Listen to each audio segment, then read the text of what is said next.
ప్రజా ఉద్యమాన్ని నిర్మిస్తున్నటువంటి తీరుని మీరు చూస్తున్నారు. దాని మీద మాట్లాడే ముందు వైఎస్ఆర్ కాంగ్రెస్ పార్టీ ఈ 18 మాసాల్లో అధికారం కోల్పోయిన తర్వాత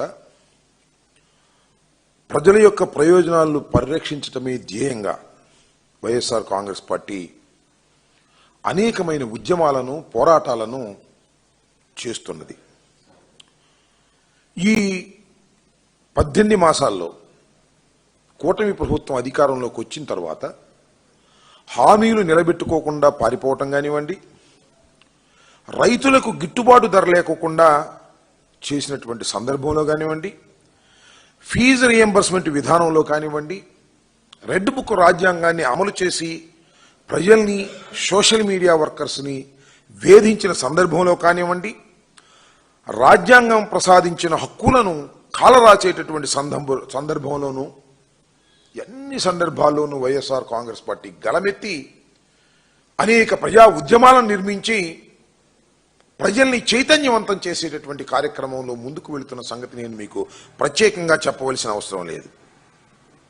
ఆ కోవకు చెందిందే ప్రైవేటుగా ప్రభుత్వ రంగంలో నిర్మాణం పూర్తి చేసుకొని ప్రారంభించవలసినటువంటి మెడికల్ కళాశాలలను ప్రైవేటు పరం చేసేయాలనేటువంటి ఉద్దేశంతో, కమిషన్ల కోసం, తనకు కావలసిన వాళ్ళ కోసం కట్టబెట్టాలనే ఉద్దేశంతో పీపీపీ మోడల్ అని చెప్పి ఒక దుర్మార్గమైనటువంటి మోడల్లో తీసుకొచ్చి కాలేజీల్ని అమ్మేసేటటువంటి కార్యక్రమం చేస్తున్నారు. దీనికి వ్యతిరేకంగా వైఎస్ఆర్ కాంగ్రెస్ పార్టీ వివిధ దశల్లో ప్రైవేటీకరణకు వ్యతిరేకంగా అనేక కార్యక్రమాలు చేపట్టింది. నవంబర్ 12వ తారీఖున పెద్ద ఎత్తున ప్రతి నియోజకవర్గంలోనూ ర్యాలీలు నిర్వహించడం, ఎంఆర్ఓలను డిఆర్ఓలను కలుసుకొని వారికి వినతి పత్రాలు సమర్పించేటటువంటి కార్యక్రమం చేసింది. ఆ తర్వాత ఈ రాష్ట్రంలో 1 కోటి సంతకాలను సేకరించాలని అందరి దగ్గరికి వెళ్లి ప్రైవేటు పరం అవుతున్నటువంటి మెడికల్ కళాశాలలను ప్రైవేటు పరం కాకోకుండా ప్రభుత్వ రంగంలోనే పనిచేసే విధంగా చంద్రబాబు నాయుడు గారి ప్రభుత్వం మీద, కూటమి ప్రభుత్వం మీద ఒత్తిడి తీసుకురావాలనే ఉద్దేశంతో 1 కోటి సంతకాలను సమీకరించాలనేటువంటి దృక్పథంతో వైఎస్ఆర్ కాంగ్రెస్ పార్టీ క్యాడర్ టోటల్గా ప్రజల మధ్యకు వెళ్ళింది. సంతకాల సేకరణ కార్యక్రమాన్ని చేపట్టింది. అవన్నీ కూడా మొన్న 10వ తారీఖున జిల్లా కేంద్రాలకు తీసుకొచ్చాం. ఈ రోజున మళ్ళా రాష్ట్ర కేంద్రాలయానికి తీసుకొచ్చాం తాడేపల్లి. 18వ తారీఖున జగన్మోహన్ రెడ్డి గారు గవర్నర్ గారిని కలుసుకొని మొత్తం ఈ పత్రాలన్నింటినీ కూడా వారికి సబ్మిట్ చేయడం జరుగుతుంది. అంటే ఈ రాష్ట్రంలో 1 కోటి మంది ఇంకా పైనే ఇంకా సమాచారం రావాలా.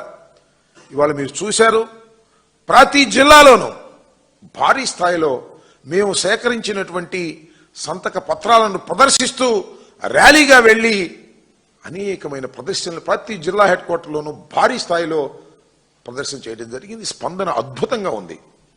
మెడికల్ కాలేజీలను ప్రైవేటీకరణ చేయటం తప్పు అనేటువంటి గళాన్ని వినిపించడానికి ప్రజలు కూడా ముందుకు వచ్చారు స్వచ్ఛందంగా. మీ అందరికీ తెలుసు, ఇవాళ రాష్ట్రంలో వైద్యం అనేది ఎంత పూర్గా ఉన్నదో. దీన్ని గమనించినటువంటి జగన్మోహన్ రెడ్డి గారు మొత్తం అన్ని ప్రభుత్వ ఆసుపత్రుల్లో కూడా 0 వేకెన్సీ సిస్టంలో పెట్టి ఎక్కడ పోస్టు ఖాళీ ఉండకూడదని నిర్ణయించుకొని డాక్టర్లను అపాయింట్ చేశారు. మందులు సౌకర్యాలు కల్పించారు. ప్రతి పేదవాడికి వైద్యం అందాలని భావించి మరి 25 లక్షల వరకు కూడా ఆరోగ్యశ్రీని పెట్టి పేదవాడికి అందుబాటులోకి తీసుకొస్తే ఈ ప్రభుత్వం అధికారంలోకి వచ్చిన తర్వాత వాటన్నిటికీ మంగళం పాడింది. ఇవాళ 0 వేకెన్సీ సిస్టమ్ లేదు. ప్రభుత్వ ఆసుపత్రుల్లో మెడిసిన్స్ లేవు. మొత్తం ప్రభుత్వ ఆసుపత్రులన్నీ కూడా మూతపడిపోయే పరిస్థితి వస్తూ ఉంది. ఈ రకమైనటువంటి దుర్మార్గమైన కార్యక్రమం చేస్తూ మళ్ళా 10 మెడికల్ కళాశాలను ప్రైవేటు రంగపరం చేయడం కోసం పీపీపీ విధానం అని చెప్పేసి ఒక దోపిడీ విధానాన్ని తీసుకొచ్చి ఇవాళ ప్రైవేట్ రంగంలోకి వారందరికీ కూడా కట్టబెట్టాలనేటువంటి ఒక దుర్మార్గమైన ఆలోచన చంద్రబాబు నాయుడు గారు చేయటం చాలా దురదృష్టకరమని కూడా ఈ సందర్భంగా నేను చెప్పదలుచుకున్నాను. దీని మీదనే పెద్ద ఎత్తున జిల్లాల్లోనూ, గ్రామాల్లోనూ, తాలూకాల్లోనూ, మండలాల్లోనూ పెద్ద ఎత్తున జన సమీకరణ చేసుకుని, సంతకాలు చేసుకుని, ప్రదర్శన చేస్తూ ముందుకు వెళ్తున్నటువంటి సందర్భాన్ని కూడా మీరు చూస్తున్నారు. 18వ తారీఖున జగన్మోహన్ రెడ్డి గారు వెళ్లి గవర్నర్ గారికి ఈ కోటి సంతకాల పైచిలకు వచ్చినటువంటి వాటిని అన్నింటినీ కూడా వెళ్లి వారికి సబ్మిట్ చేసే కార్యక్రమం చేస్తాం. మీరు చూసినట్లయితే నాడు చంద్రబాబు నాయుడు గారు ఏమన్నారంటే, సెల్ఫ్ ఫైనాన్స్ మీద సీట్లు ఇస్తా ఉంటే వైఎస్ఆర్ కాంగ్రెస్ ప్రభుత్వంలో ఇది అన్యాయం, అక్రమం. మేము అధికారంలోకి వస్తే ఈ సెల్ఫ్ ఫైనాన్స్ సిస్టమ్ 100 రోజుల్లో తీసేస్తాం, అన్ని కూడా కైమేర కోటాలోకి పెట్టేస్తామని ప్రగల్భాలు పెట్టారు. వాళ్ళు వచ్చారు, దాన్ని పక్కన పెట్టేశారు. దాని మీద చర్య తీసుకోలేదు. 100 రోజులని ప్రామిస్ చేసినటువంటి వాళ్ళు అది తీసుకోకపోతే తీసుకోకపోయారు. సెల్ఫ్ ఫైనాన్స్ సిస్టంతో ఇచ్చేటటువంటి సీట్లను పక్కన పెట్టేసి గవర్నమెంట్ పరం చేస్తామని చెప్పిన వాగ్దానాన్ని నెరవేర్చుకోలేకపోతే పోయారు. మెడికల్ కాలేజీలు మొత్తాన్ని అమ్మేసేటటువంటి కార్యక్రమం చేసేటటువంటి విధానానికి వాళ్ళ ప్రభుత్వం దిగజారిపోయిందని చెప్తా ఉన్నా. అదేమంటే ఇది పీపీపీ విధానం, ఇది ప్రైవేటు కళాశాలకు ఇవ్వటం కాదు, ప్రైవేటు వాళ్ళకి అప్పచెప్పటం కాదు, పీపీపీ విధానం గవర్నమెంట్ ఆధీనంలోనే ఉంటుంది అని చెప్పారు. దేనికి ఉంటుంది గవర్నమెంట్ ఆధీనంలో? నాకు అర్థం కాలేదు. చాలా చిత్రమైన విషయం ఏంటి తెలుసా, 2 సంవత్సరాల పాటు అంట ప్రైవేటు వాడికి ఇచ్చేసినా కూడా, ఎవడన్నా రాబోటి వాడు కొనుక్కున్నా కూడా అక్కడ 550 బెడ్స్ ఆసుపత్రిలో మొత్తం సిబ్బంది జీతాలు నెలకి 5 కోట్లు ఉంటాయి. 5 కోట్లు నెలకి ప్రభుత్వమే కట్టిద్దంట. ఈ రకంగా 5 కోట్ల నుంచి 6 కోట్లు ఇది ప్రభుత్వమే కడుతుందంట 2 సంవత్సరాల దాకా. అంటే సంవత్సరానికి సుమారుగా 60 కోట్ల నుంచి 70 కోట్లు ప్రభుత్వం ఇస్తుందంట. అంటే 2 సంవత్సరాలు ఎంత?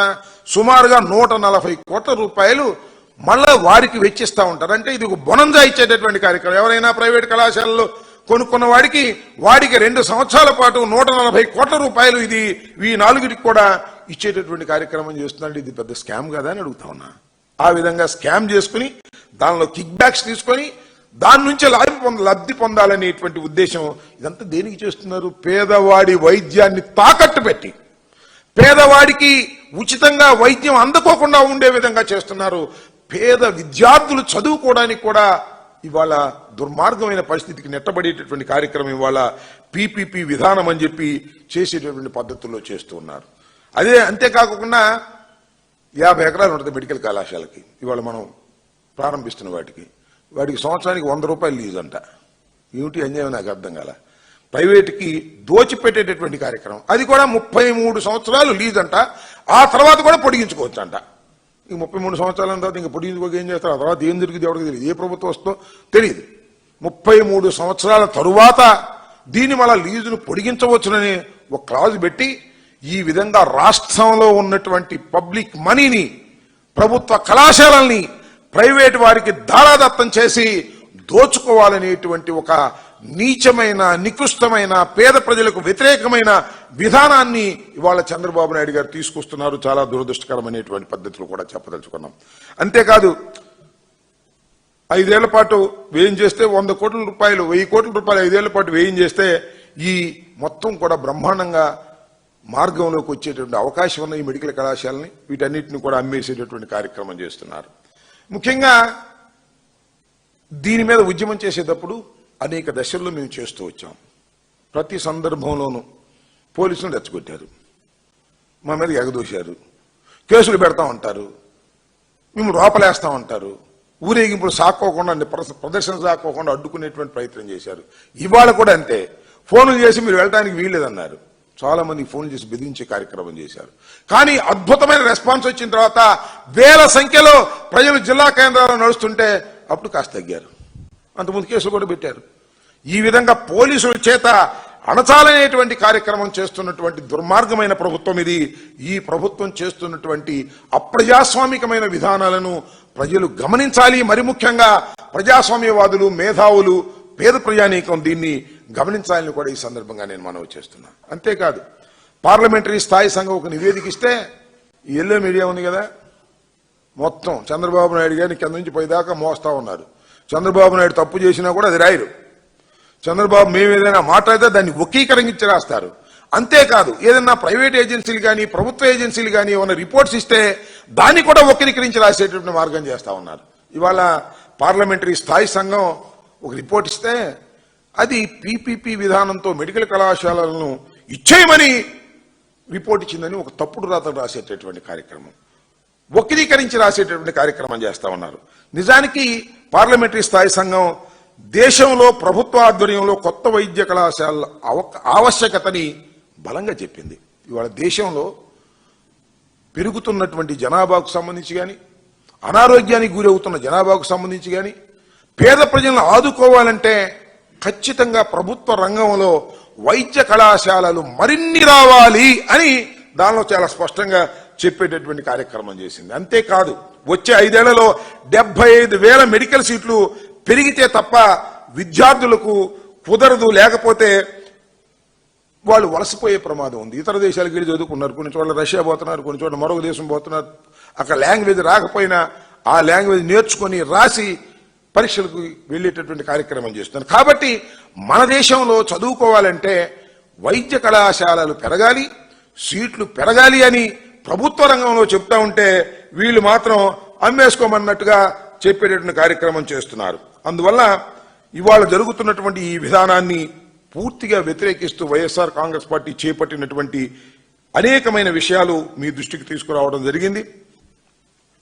వైద్య కళాశాలలో వచ్చేవారి కేవలం అయితే ఈ పార్లమెంటరీ స్థాయి సంఘం ఒక రికమెండ్ చేసింది, పీపీపీ విధానంతో ఎవరైనా మెడికల్ కళాశాల పెడితే వారికి పన్ను రాయితీ ఇవ్వండి అని చెప్పారు తప్ప ఏకంగా ఉన్న కళాశాలను అమ్మేసేయమని మాత్రం చెప్పలేదు. ప్రభుత్వ కళాశాలలు మరిన్నిగా రావాలి, మరిన్ని సీట్లు పెరగాలి, వైద్య అవసరాలను తీర్చడం కోసం మరిన్ని డాక్టర్స్ మన రాష్ట్రంలో మన దేశంలో ఉద్భవించాలి అనేటువంటి కార్యక్రమాన్ని చేస్తే ఇది కేవలం స్థాయి సంఘం ఆటోమేటిక్ గా వీళ్ళందరినీ కూడా బలపరిచింది. చంద్రబాబు నాయుడు గారి పీపీఈ విధానం అద్భుతంగా ఉంది, బ్రహ్మాండంగా ఉంది, దాన్ని బలపరిచింది అని తప్పుడు ప్రచారం చేసే కార్యక్రమాలకి దిగజారిపోతున్నారు. నేను ఒకటే మనవి చేస్తున్నా, ఇవాళ 1,000 సంతకాలని మేము మొదలెడితే 1,000 కన్నా ఎక్కువైపోయాయి. ప్రజల్లో విపరీతమైన స్పందన ఉన్నది. ఈ ప్రభుత్వం చేస్తున్నటువంటి విధానాలు తప్పు అని గలమెత్తుతున్నారు రాష్ట్రంలో ఉన్నటువంటి ప్రజానీకం. ఇప్పటికైనా ఈ రాష్ట్ర ముఖ్యమంత్రి కమిషన్ల కోసం ప్రైవేటు వ్యక్తులకు దారాదత్తం చేయాలనే ఉద్దేశంతో వైద్య రంగాన్ని సర్వనాశనం చేసే కార్యక్రమంలో ఉన్నటువంటి ప్రభుత్వ మెడికల్ కళాశాలని ప్రభుత్వానికి నుంచి ప్రైవేటు పరానికి దారాదత్తం చేయాలనేటువంటి నిర్ణయాన్ని పునరాలోచించుకోకపోయినట్లయితే మీకు తగిన శాస్తి చెప్పే విధంగా ప్రజలు సిద్ధమవుతున్నారనే విషయాన్ని దయచేసి గమనించాలని, అలా చేయకపోతే మీకు చాలా ప్రమాదం అని కూడా ఈ సందర్భంగా నేను హెచ్చరించదలుచుకున్నాను. అన్ని చోట్ల అద్భుతంగా జరిగింది. వాళ్ళ చాలా 18 మాసాల్లోనే ఇంత ప్రజా వ్యతిరేకత పెరిగిందనే విషయాన్ని పాపం చంద్రబాబు నాయుడు గారు కూటమి ప్రభుత్వం గమనించలేకపోతే వారి కర్మ తప్ప. ఇప్పటికైనా ప్రజా ఉద్యమాల ఒత్తిడికి మీరు లొంగి సరైన మార్గాన్ని ఎంచుకొని ప్రైవేటు రంగానికి కట్టబెట్టాలని ప్రభుత్వ వైద్య కళాశాలను మీరు తీసుకునేటటువంటి నిర్ణయాన్ని వెనక్కు రావాలని, రాకపోతే దీనికి తగిన మూల్యం మీరు చెల్లించక తప్పదని ఈ సందర్భంగా చెప్పదలుచుకున్నాను.